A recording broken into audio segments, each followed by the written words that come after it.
So, Bob, let's stop talking about the depressing things we were just talking about, and instead, let's review an ethics case in which I can have my jollies by reviewing how stupid is as stupid does. No, what is it we said? We said, oh my goodness, I like listed out like 20 different idioms. Yeah, right. Where there's smoke, there's fire. Where there's shart, there's poo. Where there's shart where there's what was it again? Where there is shart, there is poo. I don't know if you came up with that one or if somebody on the Patreon did. Tip of the unethical iceberg. Right. Tip of the unethical iceberg. Right. So let's do it. What do you say? Yeah. Okay. So we have this case, this brief that was given to me by my malpractice, HPSO. Here's the summary. So this case study involves a licensed clinical professional counselor, or LCPC, which is another way of saying what you are. LMHC, right? In Washington State. Washington State's one of the only states where it has mental health counselor instead of licensed professional counselor. Mm-hmm. But apparently in this state, it's licensed clinical professional counselor. So I don't know why you need clinical and professional, But anyway, so it's a solo practitioner for 5 years, which to me is a newbie in the field. Yeah. The state board received a complaint regarding the counselor. It was filed by the Department of Homeland Security's U.S. Citizen and Immigration Services. Whoa. What do you think is going on there? I can't wait to find out. What is it? Because that's not They don't usual. usually come after therapist types. Yeah. Department of Homeland Security doesn't usually file complaints against counselors. That's not usually where it's covered. So in the complaint, the Department of Homeland Security alleged that the counselor had misrepresented his qualifications on federal immigration forms. Oh. The counselor signed 13 official reports falsely attesting that he was a clinical psychologist when he was a licensed counselor instead. Oh. So before going forward, why would a licensed counselor sign off that he is a clinical psychologist, and what is the difference? Well, a psychologist is a person that has a PhD and then the licensure that goes with having a PhD in psychology or a PsyD in psychology. PsyD is psychology.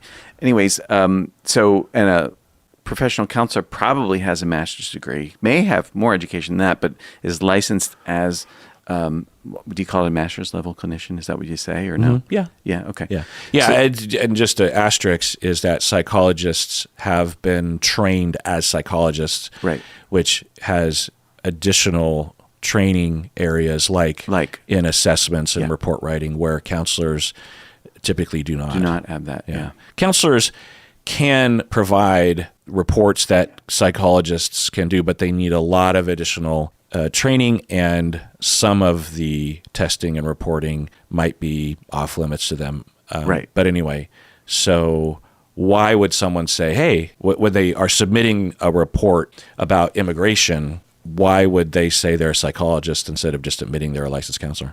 I imagine because they think it has more weight.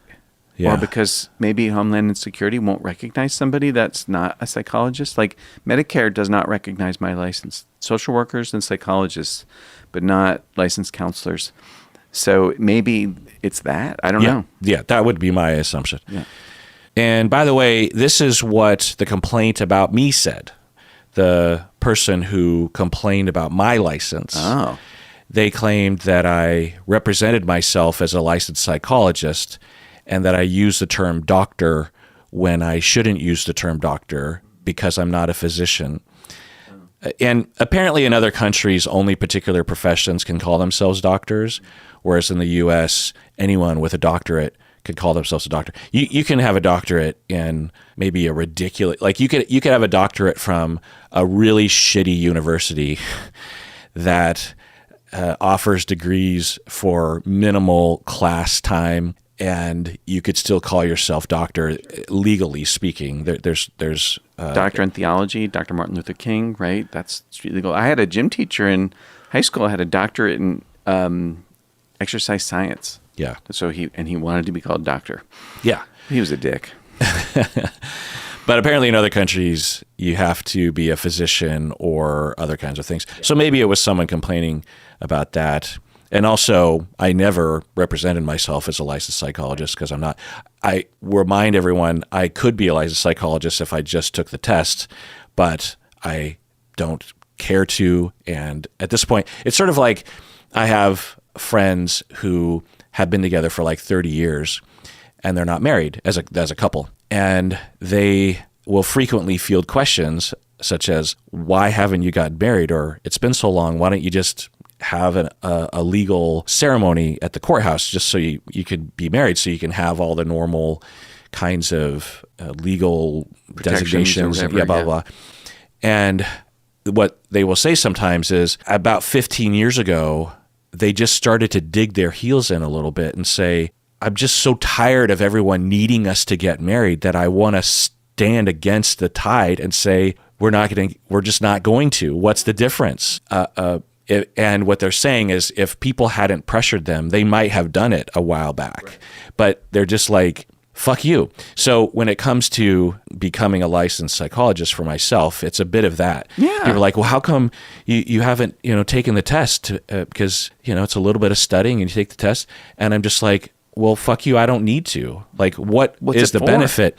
Why do you need me to do that? It's just a stupid test. You know what I mean? It's just a hoop to jump through.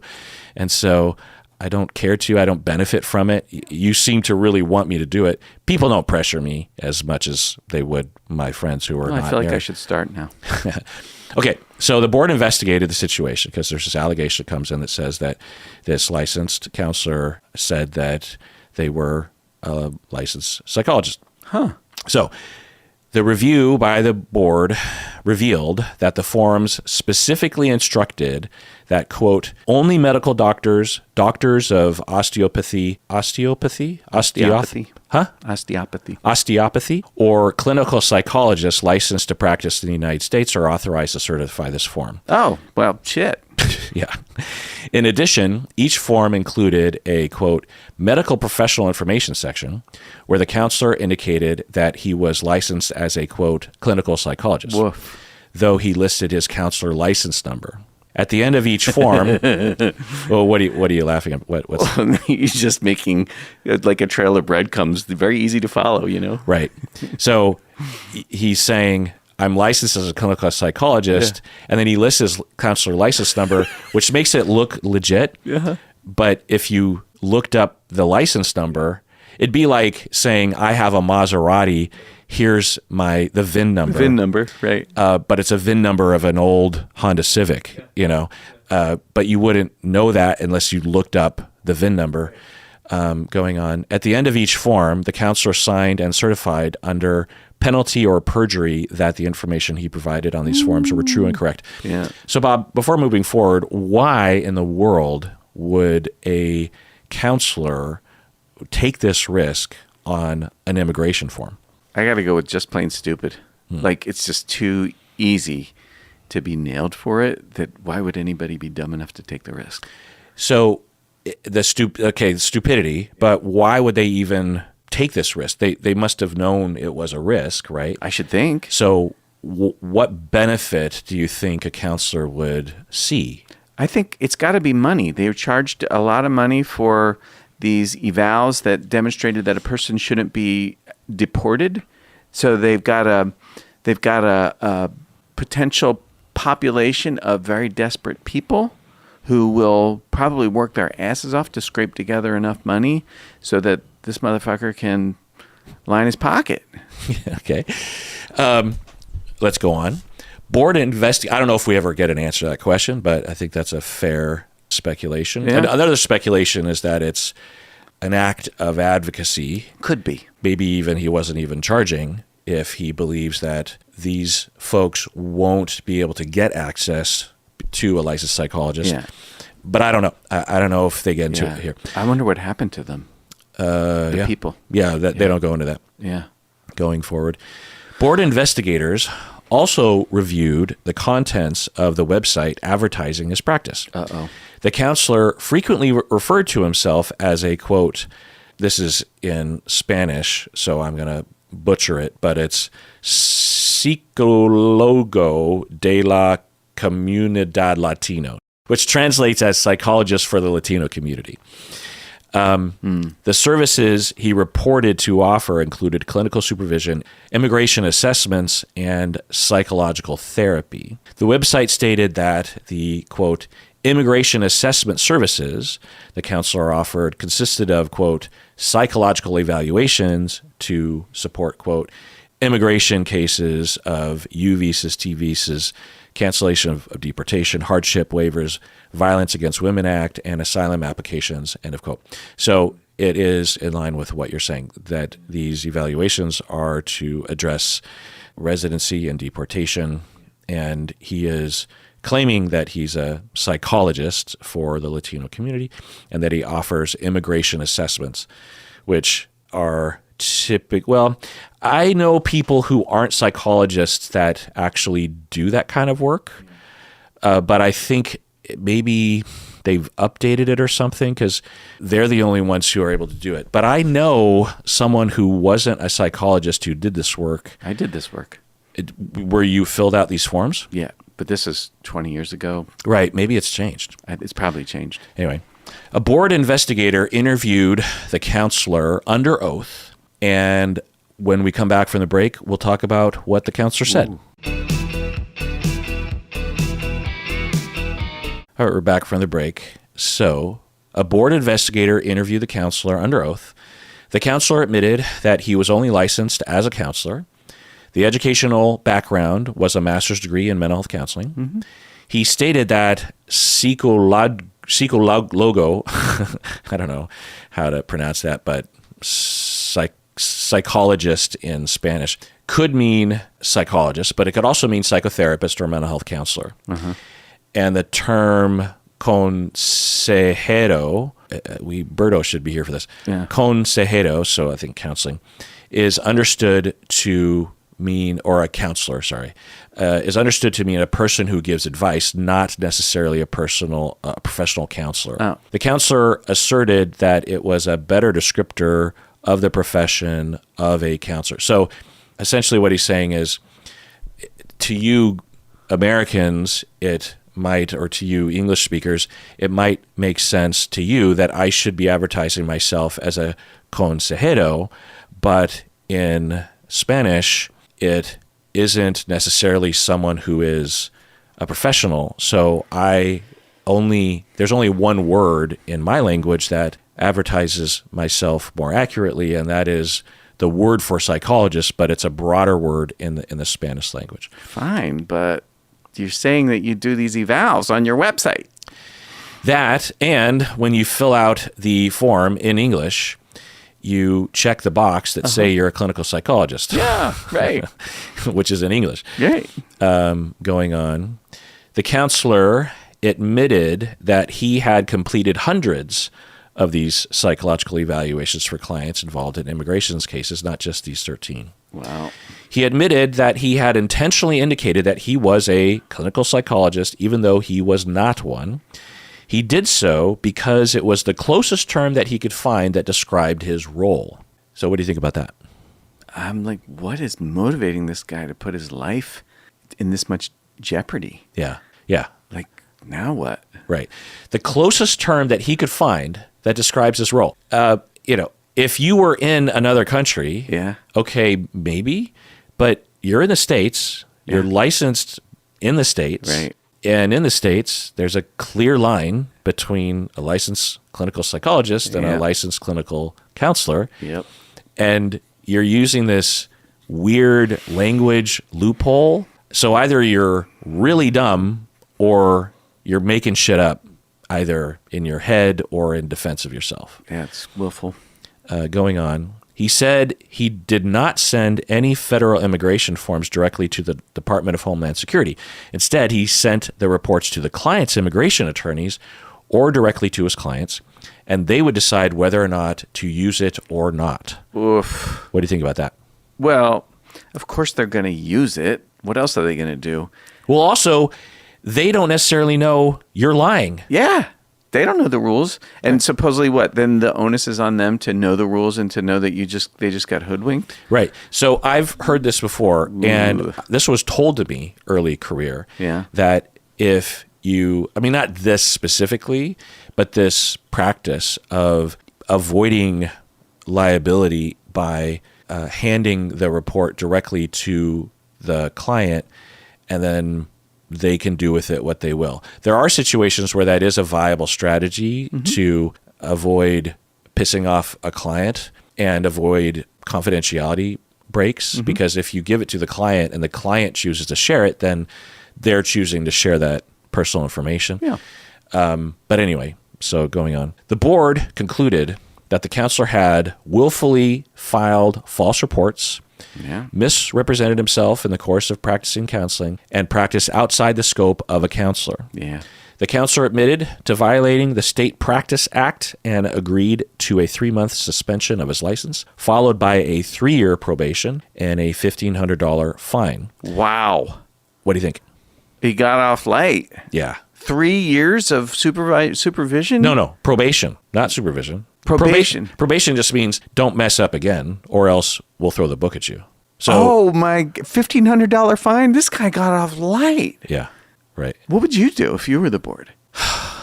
The board, I don't know if I've ever read a case where the board reacted as strongly as I would wish that they would. Yeah. Because to me, the things that, now, of the cases that we've dealt with, this is actually on the lighter side. It is. But even when we're reviewing some pretty severe cases, they will have sanctions similar to this. Now, it could just be that it's a matter of outcomes. Do we think that this counselor is going to do it again? Probably not. Probably not. So there's that. And, you know, like outside the United States, like in Europe or Canada, when it comes to criminal sentences, we Americans often think that they are quite light. Someone will murder someone and go to prison for 2 years. And it happens in the States, but on average, from my understanding, our culture and our practices regarding sentencing is more severe. And what the people in Canada or Europe and advocates in the United States will say is, look, is the sentencing as a punishment? Is this a moral spanking, or are you actually trying to reform people? Because if you're trying to reform, there's a different set of considerations and a different set of actions. You know, prison is only one thing you can force upon someone. You could also force them to be monitored or to get therapy or to take a certain medication or to have check-ins or whatever. Or help them financially, connect them with a social worker so that they don't get desperate or something. That's why in the United States, some states still do the death penalty, right? Because it's not about protecting the public, because if you're trying to protect the public, a life sentence would suffice, right? But there are still people that say eye for an eye, right? And so maybe the state boards are thinking that. It's like, come on, what do you want? We need counselors out there, right? And we don't want to take away a counselor, particularly a counselor that works in the Latino community. So we think, given what we're hearing from the counselor, we don't think this counselor is going to do it again. So this is the right thing to do. Right. Probation for 3 years. If there's another complaint, then we'll really go after him. Right. So in this case, maybe that's okay. But they should make that guy pay for the 13 evaluations that those people now need. They should make him pay for it. Like, he wasted their time. Yeah. Like, did he feel I wonder if he felt any kind of moral obligation to return their money and say he was sorry.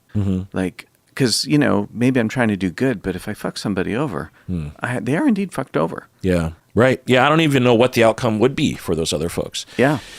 Well, the Department of Homeland Security is not going to look at that report any further than you got the wrong credential here, pal. So we're going to ignore it. Yeah. I mean, certainly those folks, if they were negatively impacted, could sue him, but do they have the capacity or the resources to Yeah, do so. right. Plus, you're busy just trying to make a place for yourself. Right. You don't have the time or resource to, sue somebody in civil court. Like that's just... Yeah. But that guy should just pay for them. I mean, it's not that expensive. Yeah. And we don't know if he did or didn't. Yeah, maybe he did. I don't know. It wouldn't be cool. included. Yeah. But somehow I doubt it. Yeah, so do I. The other cases, though, I'm frequently in shock, similar to you, that state licensing boards will... Like the fact that they suspended his license for 3 months is actually on the more severe side of things. Right. Often they don't even do that. They don't, yeah. And I'm thinking the kinds of things that get people in trouble in these cases that we read are so far beyond. And it's not like someone just made a mistake and tripped over something and forgot about an ethical code. The kinds of things that we see is a willful shirking of the ethics and the laws and the care of humans and the representation of this field for years and years, and tip of the iceberg as well. It's just an overall pattern, and clearly something's wrong with this person and their personality. It's not just lack of education. Like there's something different about this person and their willful and their narcissism or something is getting in the way, and we can't count on that changing anytime soon. Also, let's set an example. Yeah. And say, hey, fuckers, like there's a lot of room to move, but if you go down this road, you're done. Yeah. You're just done. We're not saying you can't earn a living. There's millions of other jobs out there. We're just saying you can't do this, because to do this is a high responsibility. Also, I think you'd want to send a message to the public that says, hey, public, us, your elected officials who you pay taxes to, we've got your back. Right. In the same way that you want to know that your taxes, when it's paying for a fire department, right, that God forbid you ever need them, they'll be there. Yeah. And they'll be competent. You don't want to send a message of, like it'd be like a fire department shows up to a house and it's like half burning down, still in flames, and the fire department's like, well, I don't know, the fire's not that bad, so we'll come back tomorrow. Like, what message does that send? Right. Well, if you have a state licensing board that's like, well, someone was willingly lying for years and has admitted to it, just like because he wanted to. Now, maybe, and they don't get into it, but maybe he made a case for these folks not being able to afford otherwise, and so that's why they took it easy. But they almost always take it easy on these people, Plus, there are other ways of advocating for people other than breaking the law or breaking ethics. You can even just pay. You could give money to a charity or just pay directly and say, here's money that I've earned legitimately. I'm just donating this money to you so that you can get, or go to a psychologist and say, hey, could you start lowering your prices? Or, there's a lot of ways to do it other than going around the law. And also, it's self-aggrandizing. You're making yourself look more important. There's got to be an element of ego in it. Going on. This matter took approximately 9 months to resolve, which I would say is pretty short, and incurred more than blank in legal expenses. How much money do you think the malpractice had to pay? Oh, so the malpractice insurance is paying for his lawyer. That's what the practice is for, Right. So they're paying for... That's what the malpractice insurance is for, yeah. Let's see, $25,000. I mean, that's not bad. $7,600. Oh. Which seems normal given the situation. There are other cases, like in the case of a death or something. I think we talked about a case like that where the legal fees will be $200,000 or something. Right. So there's that. Plus, there's not an aggrieved party that is really out to get you. It's Department of Homeland Security, which of course, Department of Homeland Security made the report, but there's not an aggrieved family that has the resources to try to take you down. So this reflects that. Anyway, go ahead. It does.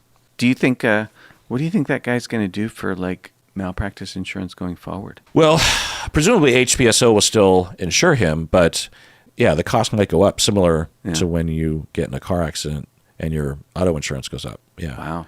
Yeah. Well, maybe they think, well, we'll raise his premium and he probably won't screw up again. Well, they would raise the premium because the risk is higher. Yeah. Because he has a track record of taking risks. Right. But I suppose there's a chance that he could not be qualified for HBSO and would have to seek out a more expensive outfit that only insures more risky clinicians. I don't know. Yeah. I don't know.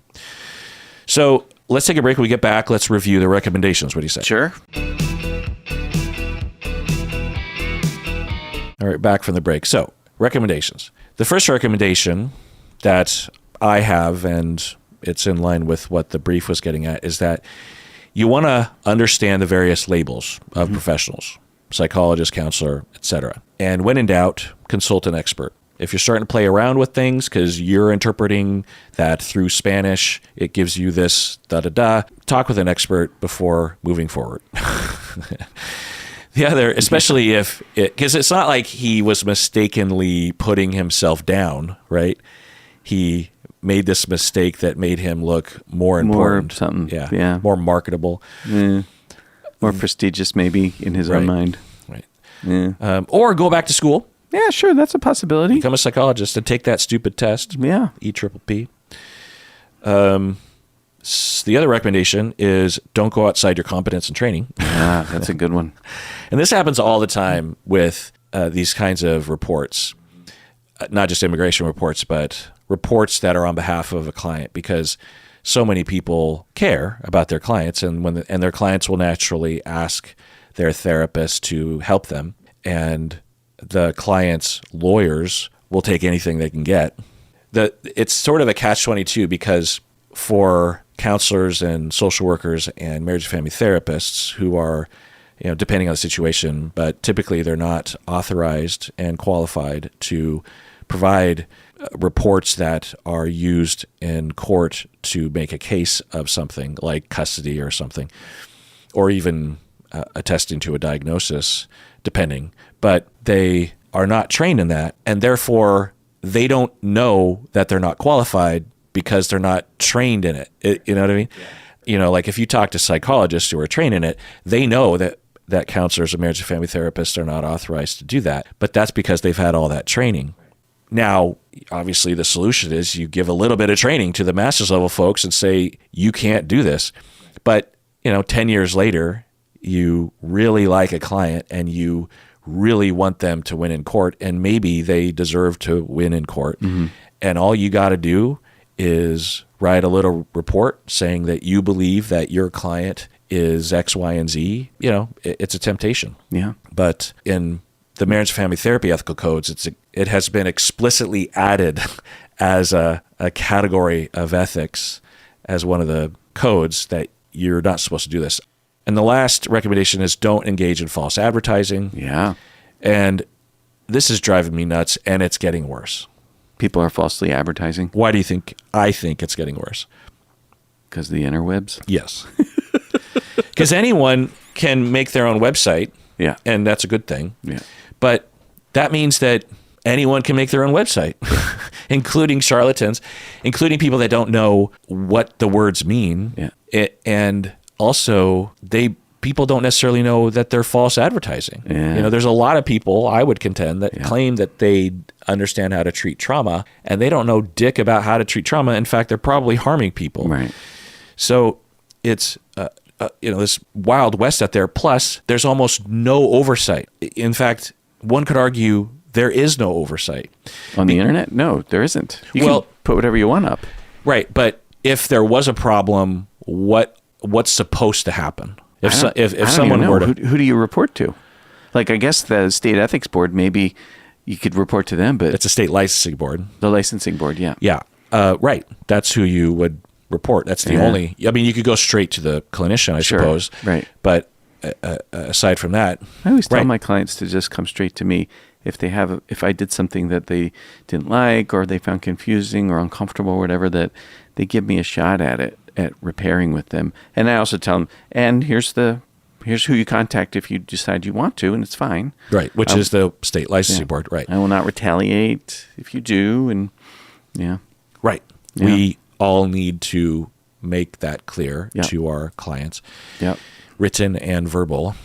like I looked up a bunch of phrases that are used on therapist websites that are a huge problem. Like someone saying best care, like I provide the best care, or we will give you the best care. Mm-hmm. What's the problem with that statement? Well, who knows what the hell that means? That, and I don't know. You're saying you give the best care. There's better and then there's best. Best is the best. It's at the one end of the spectrum of quality. That is a claim of efficacy. That's a claim of efficacy. Yeah. That's saying, if you are coming to me for depression, I will give you the best care. Now, some people say, well, it's just a phrase, but you can't fuck around with this kind of, you have to be scientifically based. You can't make claims as a clinician that are outside of scientific viability, and saying best care. Right. If McDonald's wants to say they have the best burgers, well, okay, but they don't have to adhere to an ethical code. And the advertising wiggle room is much greater than it is in our field. Plus, it makes you look like a fucking hack. It like does, if I saw someone on their website say they provide best care, I'd be like, you're a fucking hack, and I would avoid you like the plague. I was looking up ADHD treatment yesterday, because I don't know much about that, and somebody asked me about it. And I saw a website where they made a claim like that it wasn't best care. It's not, but I don't remember the exact phrasing of it, but it's just like, as soon as I read it, some part of me is just like, I don't trust you. Right. So you were looking for treatment for ADHD?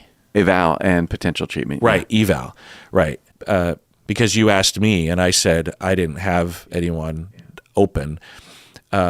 Because treatment, I know people, but evals are a whole other thing. Like, you have to find a psychologist that knows how to do that kind of thing and has the time and the opening, and blah, blah, blah. Expertise. Interest. Yeah. Or psychiatrist, if you're looking for actual competent diagnosing, there's that. Yeah. Having said that, you and I can diagnose people with ADHD. Yeah.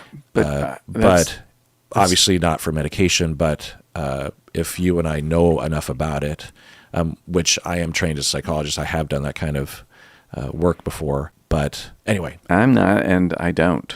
Yeah, it's pretty complicated. Yeah. ADHD. Yeah. Okay.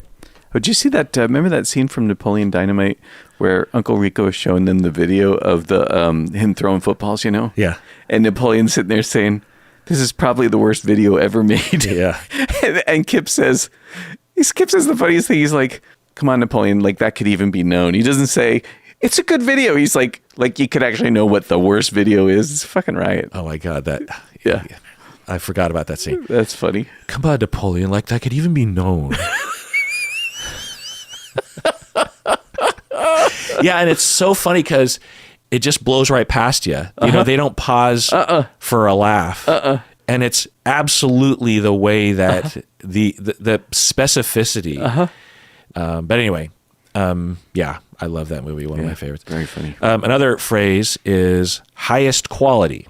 Yeah. Similar. Yeah. Another is state of the art. Now, it depends on the context. Yeah. Like if someone was saying we use exposure therapy, which is state of the art, okay. But sometimes they're just throwing that phrase in. Sure. Another phrase on websites is 100% success rate in treating depression. Bullshit. Yeah. Has to be bullshit. Yeah.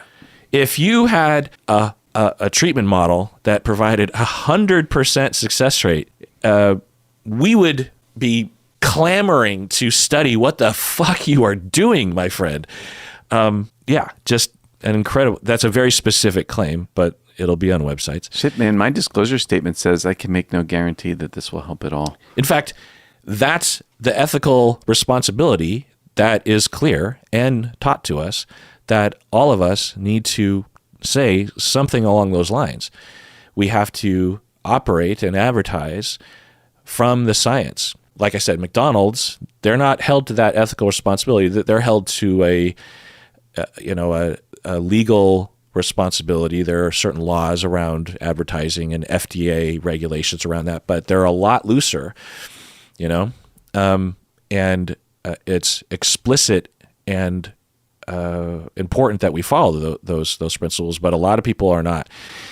Because you have people that are trying to make money, they're trying to get their business off the ground, and there's a motivation there, and so it's going to happen. People are going to do stuff like that.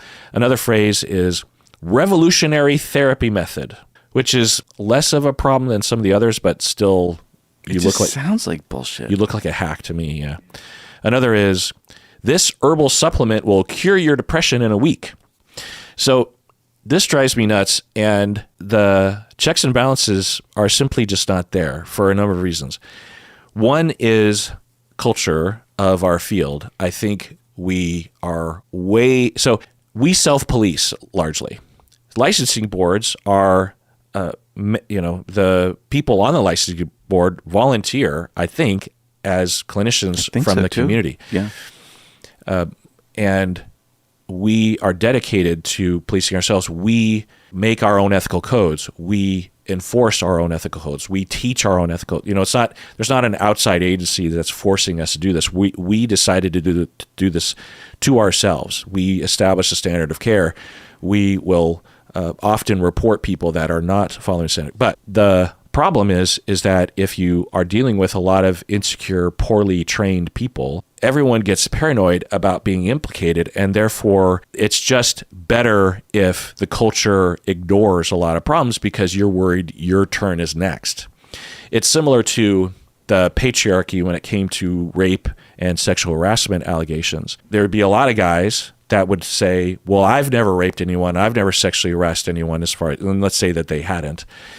But they would default to downplaying victims coming forward because they're worried that if they uphold checks and balances regarding this sort of thing, that they'll be next, even though they haven't even done anything wrong necessarily. So that's one of the reasons why we have a problem. And there's not a huge incentive for us clinicians to become more buttoned up about this because people are still making money. Because the risk would be if we allow that to go down a certain road, then our industry will look like it's a bad thing to seek out, and therefore there will be a downtrend in demand. But that's not happening. There's only an uptick. There's only massive increases in demand.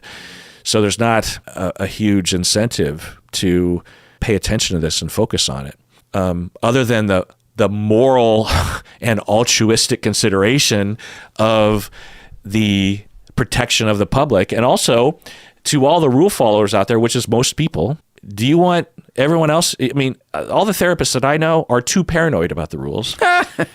And do all of us, which is I think most therapists, do we all want the yahoos out there just doing whatever the fuck they want? You know what I mean? Like that, I can't sleep at night knowing shit like that's happening, So there's that. And also, there's also something's going on. I've never been on one of these licensing boards, but there's something going on with these licensing boards because it's in every state that I have experienced anecdotally, that their sentencing guidelines are too relaxed.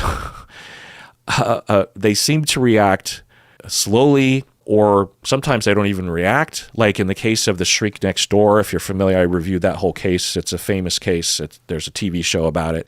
A psychiatrist that was way out of line for decades had exploited a client monetarily, basically stole a house from him, stole like a business. Like it was intense for like 25 years or something. And they took away his license in New York. I'm pretty sure they took away his license, but he just moved to the state next door and he's licensed there. So if all of us get 50 chances to practice in the United States because cross-state lines, plus with online clinical services now, you don't even have to live in the state that you're providing services in. That's true. So you could stay in your same house, stay in the same office, and just switch all of your patients to a different state and you're fine. So I think that has to change. And I also think the public has to be better informed. We have to inform them about I think whenever things like this happen, or there's some famous case, it seems to me that the public believes that there are like therapist police officers that are out there patrolling and looking for bad actors. And as soon as they come across one, the ethical police will put you in handcuffs and haul you off. Because online on YouTube and Reddit, there will be these allegations like, that person's unethical. How can they get away with that? And I'm thinking, well, sometimes they're not pointing towards an unethical behavior, but sometimes they are. Yeah. And I'm thinking, well, even if a report is made, which is unlikely, but even if a report is made, in all likelihood, the state licensing board isn't going to do shit. And even if they do shit, it'll take years for them to do shit. And what they end up doing is shit, is insufficient in my mind as an appropriate deterrent or addressing of the issue. So the public believes that they're being protected, but they're not really being protected. Yeah. That's kind of sad. Yeah. But then sometimes people say, well, on average, things work out. Like bad actors are out there, but they're pretty rare. And it's not a crisis that needs to be addressed. I don't know. What do you think? I don't know. I don't know how prevalent bad acting is. I have no idea. But the therapists I know, I believe, are ethical. I'm not in a room with anybody, so what do I really know? But that's probably true. I mean, yeah, you can get a sense of people's character and how they're likely to behave. So I don't even know how. Is that a thing that anybody would ever study? Like, of like a population of therapists, what's the percentage of people that behave in an unethical way? What kind of violations? Yeah, there are studies. I mean, it's hard to lock down. And what do we mean by unethical? Right, exactly? right. That's got a lot of facets. But yeah, I would say anecdotally, and from my memory of the research, most people are self-policing and too paranoid about things. Oh, I'm way too paranoid to fuck up. Yeah. At least knowingly. Yeah. Fuck up. Yeah. Yeah. Well, and also you are in a place career-wise where you're not tempted to fuck up. Imagine. So the worry I have is that as we move into the future, that there will be, and there's evidence it's happening in that, and let me finish my first sentence, is that it's going to get worse in the future because of the the relaxed attitudes. It seems to me like things are becoming more relaxed because, 20 years ago, the idea of even having a website or being on social media or something, most people would have been very cautious about even considering doing that. Now, as someone that's on the internet, you and me, I can say that you can do it ethically, but there's just a lot more opportunity, I think, for harm and not knowing how you are stretching outside of your scope or into areas that are going to harm people or act unprofessionally. In the past, there's no social media, there's no internet. Clients have to call you, they have to come in. There's no computers, so you have to keep written records. It makes sense. You would put it in a file cabinet, and file cabinets have locks on it. So there was, me too. It wasn't confusing. There wasn't. Everyone did the same thing. So now there's so many options and so many opportunities for problems to happen, and everyone's learning, but I think that it could get worse, as evidenced by I see more and more therapists offering coaching services on the side. Oh yeah. And can that be done in an ethical and legal manner? Yes, but it also is not being done in an ethical manner. And given that we have almost no oversight and there's no police force, there's just, it's like trying to stop a riot that is looting a business. Even if you have 10 cops there, you're just not going to be able to stop it because everyone's doing it. And unless when you do catch someone, you really throw the book at them. And then the next time people are like, well, I know I'm probably not going to get caught, but what if I do? So I think that's something that needs to happen. That's I think interesting. The punishments have to go up, meaning that I think a viable punishment is if you do X, Y, and Z, especially if you've been warned, then you're done. You can no longer practice in the United States. You can't cross state lines. You're done. You could do anything else. There's a million other professions. There's a lot of other opportunities. God, but you're not going to work in mental health. Oh, you'd probably become a podcaster. That's probably. If only. Yeah. I thought about that years ago. I thought. Oh yeah. Well, because as you become more known, you become a lightning rod for people trying to attack you, as evidenced by the false allegation against me. Right. That's right. Yeah. Right. Because that wasn't a client. That was a listener, right? Yeah.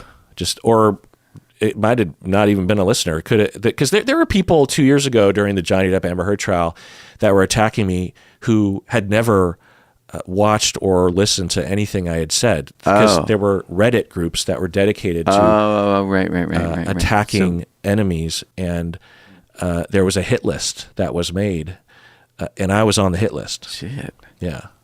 And I'm thinking, what's with people, man? Yeah, especially me, because I, while watching the thing, was saying things like, geez, I don't know. But the fact that I wasn't on one side or the other, yeah. They just figured I must be on the other side, or something. Right. You're not on my side, so you must be on the other side, as opposed. Yeah. Even though throughout I'm just like, wow, if either, like if Amber Heard said something, I'm like, wow, if that's true, yikes.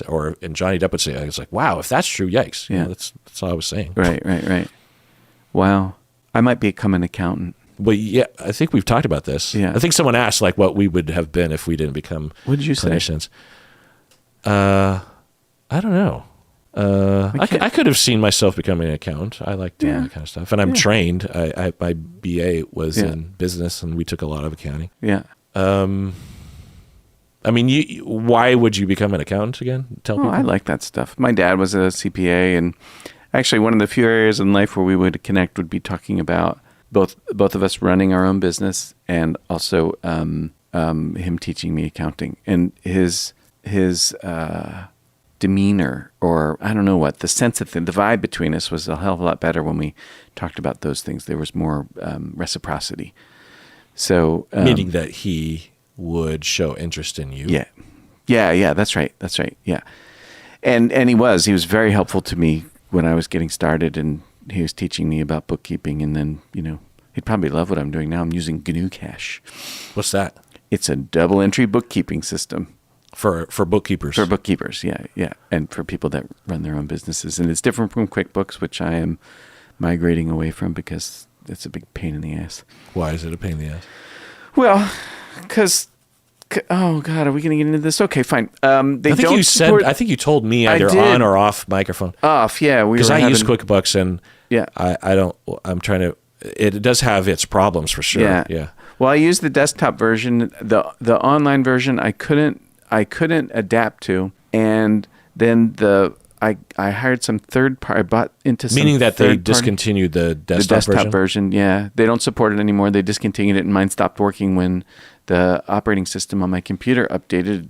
They didn't pivot to go with it, so my did not have access to my books. So I had to figure out something else, and I found this third party company that supports QuickBooks and does their own thing, and they charged me $2,000 to get an account with them. And then motherfuckers, they wanted to charge me another $1,500 because they said the size of the space I was taking on their server was beyond the limit that they had promised me. We didn't actually talk about this when they set up the deal. And so it was going to cost X number of dollars, and I was so frustrated with how much room could you possibly be taking if it's just a bunch of accounting? It's not like a 4K video or something. I don't know. My books are 20, and you're a sole practitioner. Yeah, that's insane. That just does bookkeeping. I don't even use the credit card or the other parts of the check writing. I don't do any of that stuff. Yeah, and my file on my computer is, I think it's 37 megs. For 22 or 4 years of... Yeah.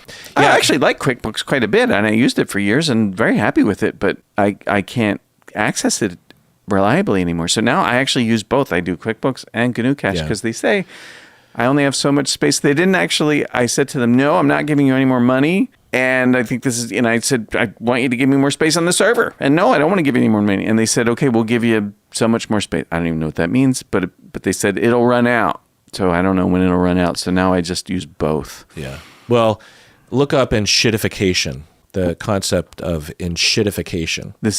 It's actually becoming an official term for word. How products are becoming enshittified or They're becoming shittified. worse because of a number of factors. There's a number of different factors that are resulting in products and software and services becoming worse over time.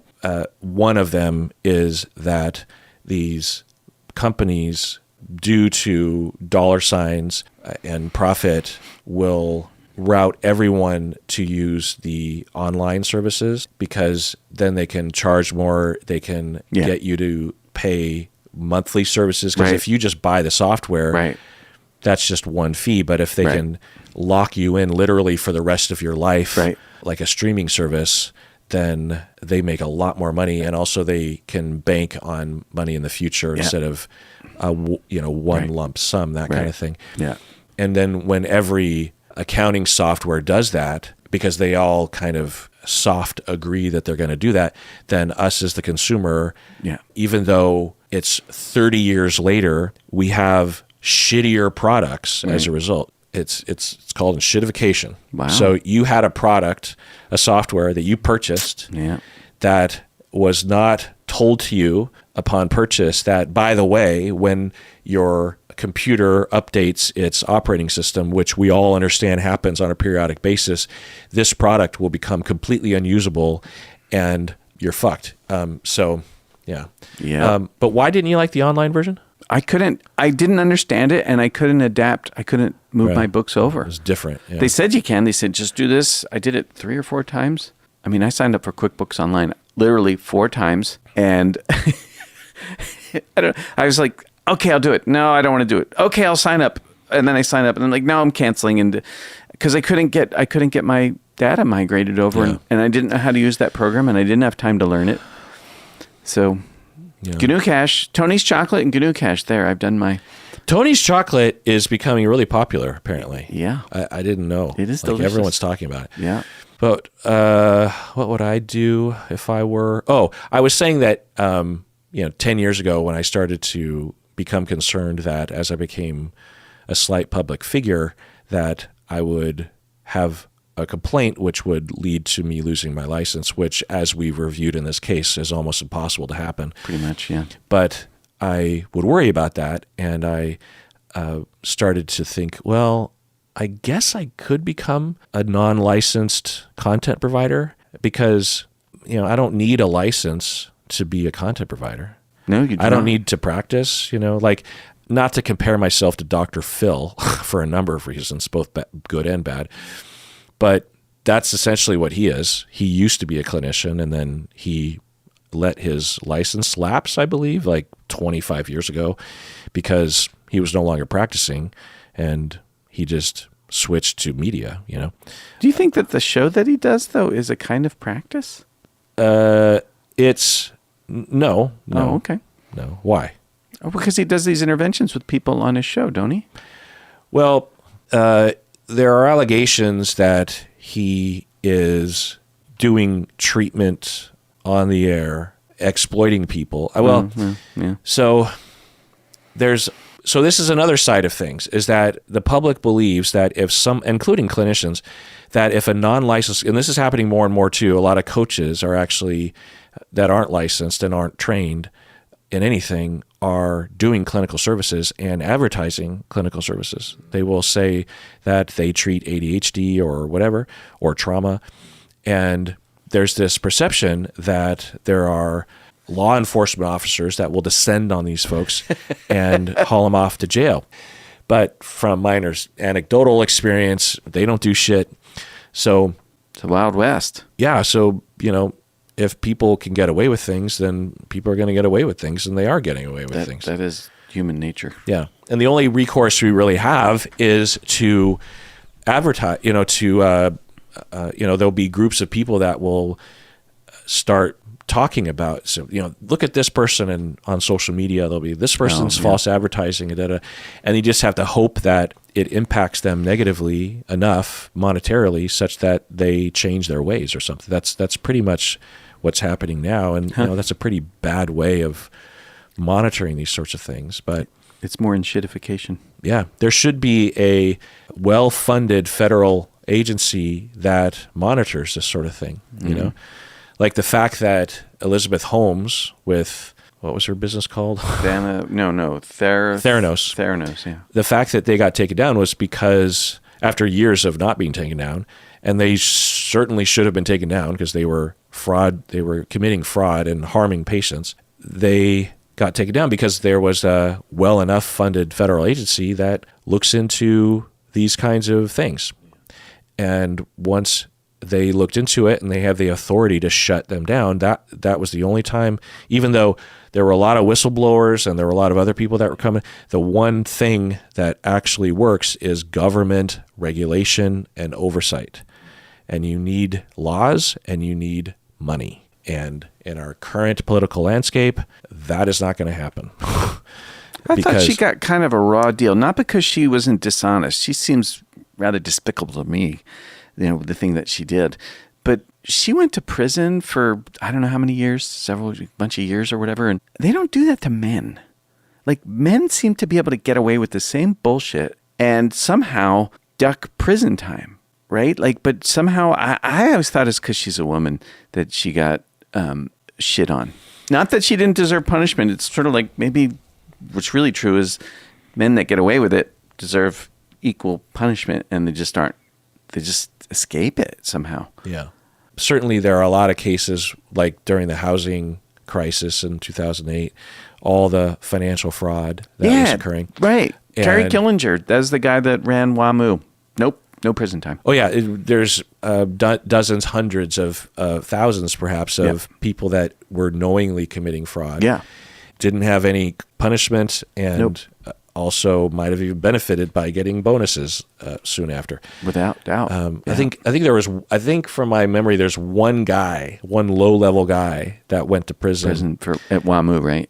I don't know what organization, but one person from all of the fraud that was happening. Right. It's everywhere. It's rampant. And by fraud, we mean purposely lying to government agencies or to the public to make money. Yeah.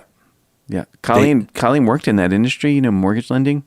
She would just tell me horror stories about, what other banks were doing. Her bank didn't engage in any of that stuff. And,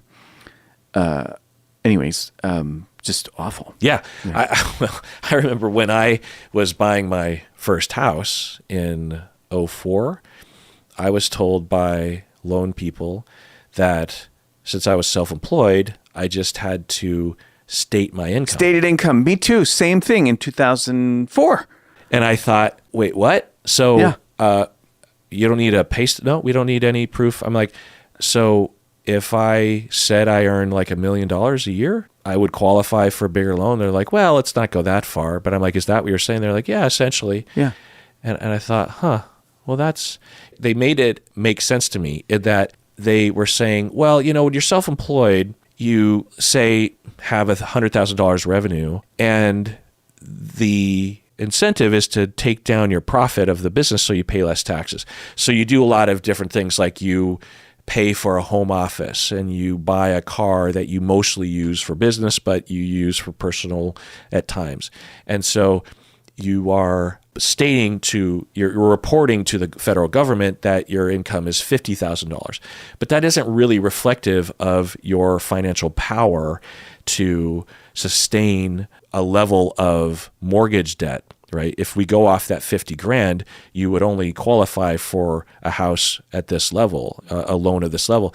But all of us understand, including the federal government, that you actually can earn a lot more. So you don't have to report to the loan qualifications people the same income that you're reporting to the IRS, because everyone understands that there's a different situation for you.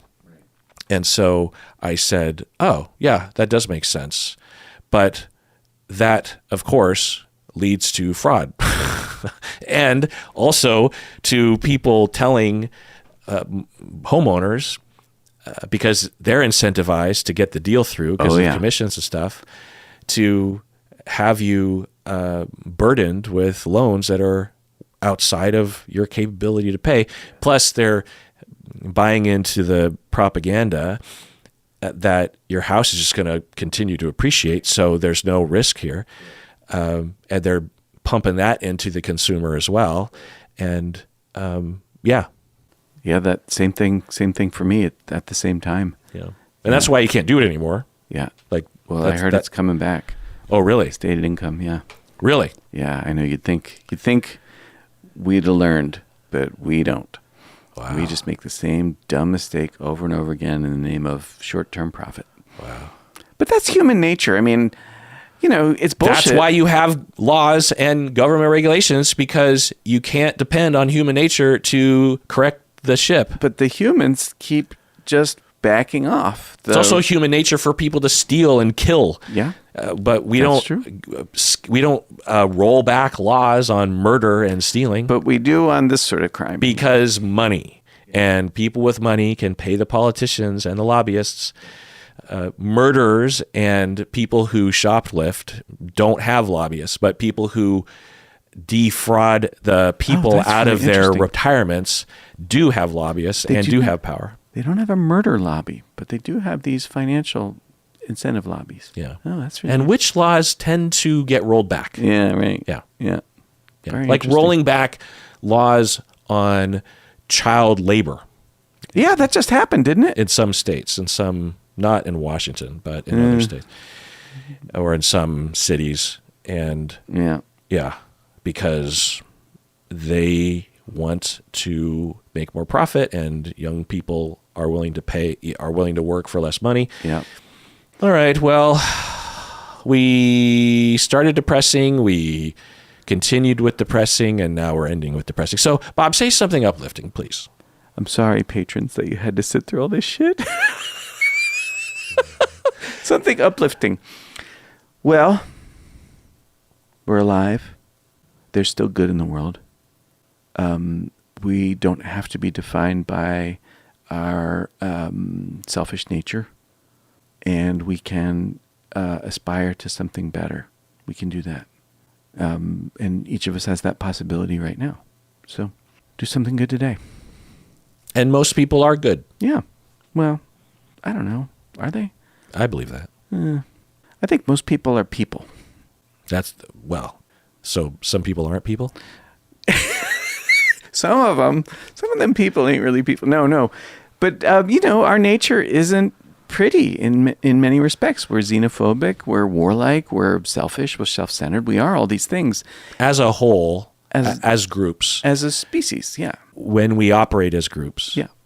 But when you actually interact deeply with people in those groups, they have love and altruism and goodness. We're capable of better. And care, yeah. Like, this whole world is capable of better, and I have to say, it ain't doing so good these days. Well, you're bringing us back down. Okay, I'm taking the wheel. Oh, wow! I have a shirt for you, Psychologist Seattle shirt. Hey, you requested another one. Thank you. So I got you one. I also have a letter from Soft Noodles. Oh, so let's open this letter from Soft Noodles. Okay, we're opening it. Is this to me? Yeah, go ahead and read that bit. Hey, Bob, I want to wish you a very happy birthday, and I hope you enjoyed this little something I made for you. Thank you for all the great podcast episodes. Soft Noodles. Soft Noodles, I still have your poster hanging on my wall at home in my office. I see it every day. The Book of Little Good Things by Soft Noodles for Bob. Oh, wow, this is cool. Oh, the sunlight on your skin. So I'm watching Bob flip through a little book that Soft Noodles made. Soft Noodles has comics that she makes on Instagram that are mental health and life related, that are very touching and remind me of the old days in Seattle of alternative comics and of like grassroots and human made comics, not like Thor and the Hulk, but like little scenes of life. Yeah. Anyways, this is, so the first page, it's the sun, and it's the sunlight on your skin. There's a little picture of me, I think. A nice breeze, laughter, little moments of affection. Oh, that's nice. Music, agree. Pretty words on paper. Oh, these are really good. I like this book. Oh, I'm missing a page. Hold on. A nice glass of wine, agree. A good conversation. Soft Noodles is really talented. Moments of peace, moments of joy, moments of shared sorrow. Oh, yeah, right on. And maybe this moment right now. Thank you. This is really lovely. Really lovely. Thank you. And before anything negative is said, everyone out there, please take care of yourself because you deserve it.